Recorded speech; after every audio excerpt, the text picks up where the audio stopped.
Good morning and welcome, welcome, welcome. We appreciate you being with us here on Rosebud Homestead, and I'm so excited to share today's video with you. It was opportunistic.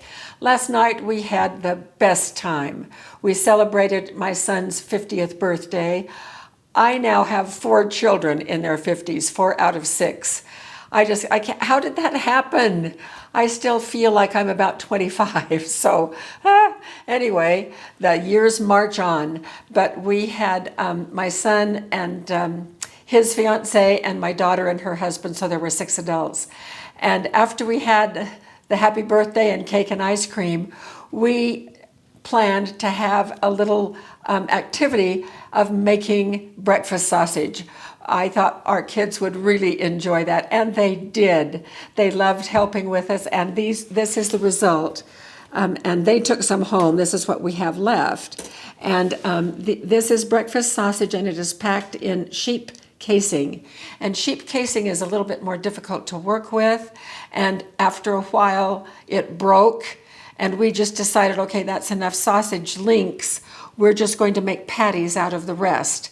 And of course, we sent some home with each of those 2 families. And this is what we had left after the casing broke, and we just decided to turn it into patties.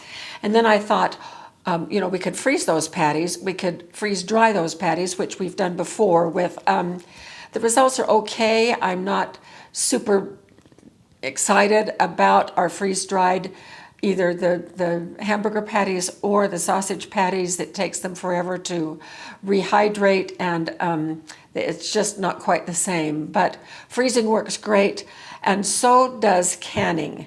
We have canned sausage before, and that's what we're going to do today. And we are following the USDA and University of Georgia National Center for Home Food Preservation in meat, ground or chopped. And this is for beef, for mutton, for veal, for sausage, for anything. Now, when you do sausage, it has to be fresh sausage. And we know this is fresh sausage because we just made it last night, and it is not cured. There's no curing salt in this at all. So it is not cured. So with ground meat, you can do it several ways when you can it. You can do it just like regular hamburger or like sausage ground, but you have to cook it a little bit first. You do not have to cook it until it is done. You need to cook it just a bit to get it browned so that the pieces, and you can do it as just loose, you can do it as in meatballs, or you can do it in patties, and we're going to do patties today. The reason that you have to brown it just a little bit is so the meat does not stick together and form a great big mass of meat. You know, Jim and I watched a YouTube video when we were first starting of someone who was using quart jars and packing raw hamburger down into those jars and pushing and packing it in. And oh my goodness, we both just looked at each other because that person obviously did not understand about the importance of heat transfer. And so you need to pack this in liquid. All meat like this needs to be packed in liquid, and it needs to be loose enough so that the liquid can transfer the heat into all parts of the meat. And so that's why we're going to be browning these sausages just a little bit. I have discovered that for my mold for making sausage patties or any patties that I'm going to can, a regular mouth, jar, ring works just perfectly. So that's what I'm going to use today, and I just pack it in there. And we can probably pack about 4 of these into, so here it is, into 1 quart jar, about 4 of these. And so I have my frying pan already ready, and we're going to just brown them a little bit on each side. Then I'm going to put them directly into the jar.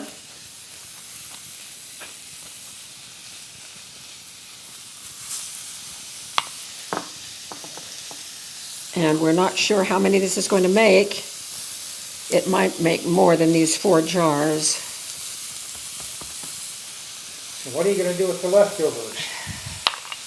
Okay, Jim. How about some for breakfast? Does that sound okay to you? Sounds like a reasonable idea. We have opened up our jars of that we've canned previously. I think I may have done a video on this before, a little bit different. And so some of our jars, we have opened and eaten the canned sausage, and it is wonderful, absolutely wonderful. We were very, very pleased, which is the only reason that I would be doing more today, because we have tested it and know that it works.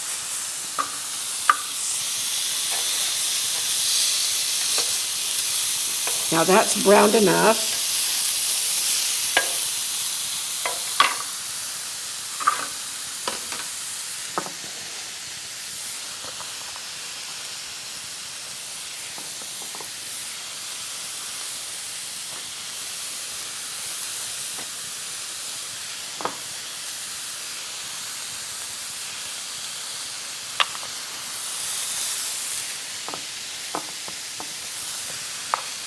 This smells just great. Jim put together the seasoning mix that we used on this last night.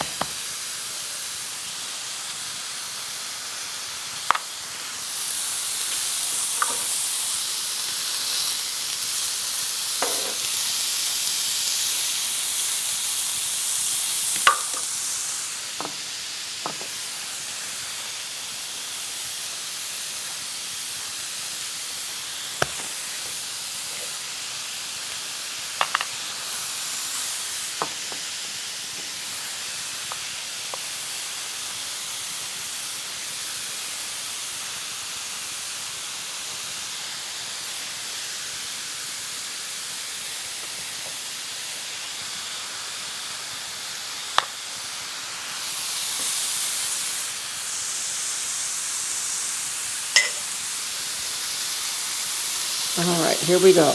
Now these just fit perfectly down in a wide mouth jar. Now notice that that one is raw on the edges, and that's just fine, because all we need is to have them top and bottom so that they don't stick. I might be able to get 5 in here. Looks like you are. Yes, good.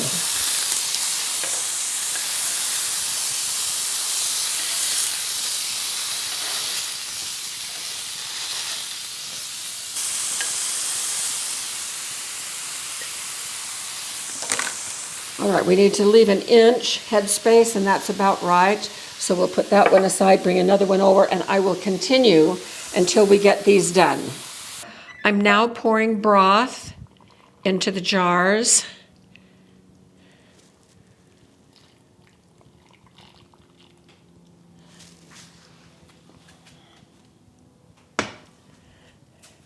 And we'll see if we can get some air to release.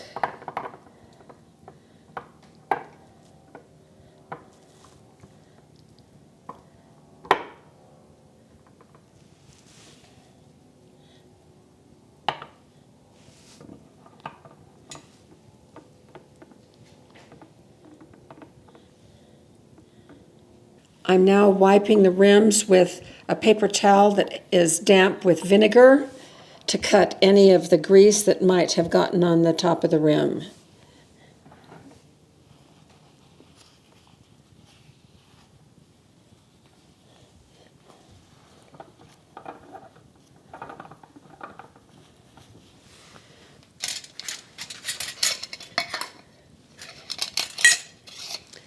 And the sausage came out almost even, except there was about this much left, which Jim, I fried it up for Jim. It's just a bite, and he just took a bite. So how is it, honey? It's very good, mild, but a nice afterbite. Oh, good. Good, good, good.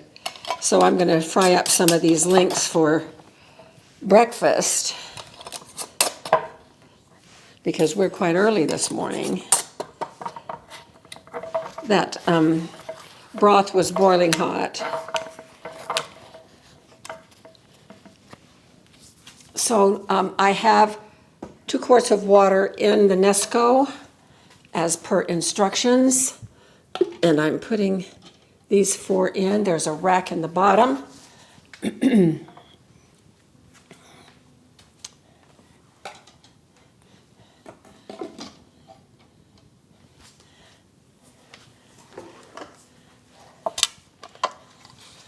Putting the lid on.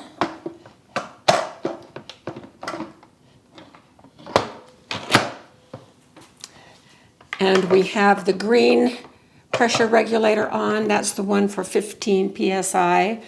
And so we're going to be setting it for, according to the instructions, we need to have it go for 75 minutes for pints. So that's what we're going to plug in. Okay, on high. And time is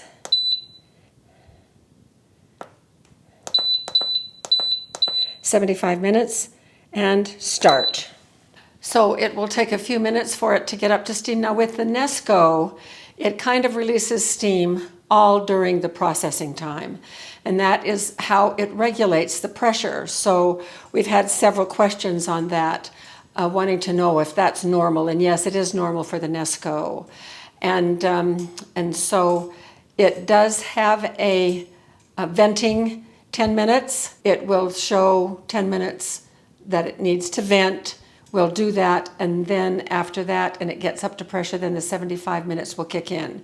So we are at least a couple of hours out because we let it cool normally. And naturally, we do not release the pressure in there at all. We let it just sit there until it is cool enough and the pressure is completely gone that we can open the lid. So we will be back when that happens. And meanwhile, Jim and I are going to have a little breakfast with our sausage links. It's been a little over a couple of hours. Our Nesco is finished and it's been sitting here for about 5 minutes or so. Just a quick reminder, you will use the black pressure regulator if you need 10 psi, pounds per square inch of pressure. If you need 15, which we do because we live at 5,000 feet, and that's pretty clear on the instructions. I will put the link to the USDA and University of Georgia instructions so that you can go to it and print it if you'd like. Also, with the Nesco, I know that I neglected to mention that it is in the upright position when you first load the canner, and you leave it upright so steam can escape freely all during the warm up and through the venting process. Then after the 10 minutes of venting, you want to drop it down so that it then holds the steam in as much as needed for the remainder of the process. So we are now ready to open.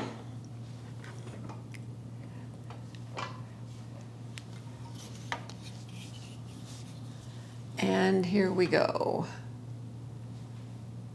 Beautiful sausage. Looks like we have had a little bit of siphoning, just a little bit. We have had some pretty explosive siphoning on this Nesco. On one of our videos, we captured it. It was absolutely incredible. It was just shooting out the side and hitting the wall of the canner when this was chicken broth, and we captured it on video, and I'm so glad that we did. We just put the lid back on and let it cool down a little bit more, about another 5 minutes, and then that took care of it. So I am just thrilled with these 4 pints of this sausage. The sausage the links that we fixed for breakfast were wonderful. They were mild and just perfect. Now, we have 4 packs of 6 already in our freezer. You could also can those links. You can can links of sausage in here as well. That's one of the ways that you could do it, so long as it is, again, fresh sausage. We are very committed to having, oops, there went one, that's great, not an oops, that's great, one popped. We are committed to having lots of sources of protein in our food storage in a variety of ways. We have some that is freeze-dried, we have some that is canned, we have some that is in our freezer, and not just meat protein, but also vegetable protein with grains and things like that, so that we will have a variety of things to eat if things go south and grocery stores are shut down for a time. So we love this. We're going to be doing a video on pressure canning hamburger as well. And we did one about 5 years ago, but it needs updating. So we're going to redo it, especially for those of you that are new on our channel. So thank you so much for being with us. I hope you know how much we appreciate you. We appreciate your comments. We appreciate your kindness to one another and to us as well. We appreciate respect. In fact, we delete anything that is snarky. We just feel like it doesn't have a place on our channel at all. There's no positive thing about being snarky or rude to someone else. So thank you, thank you, thank you, and we'll see you very soon for more videos.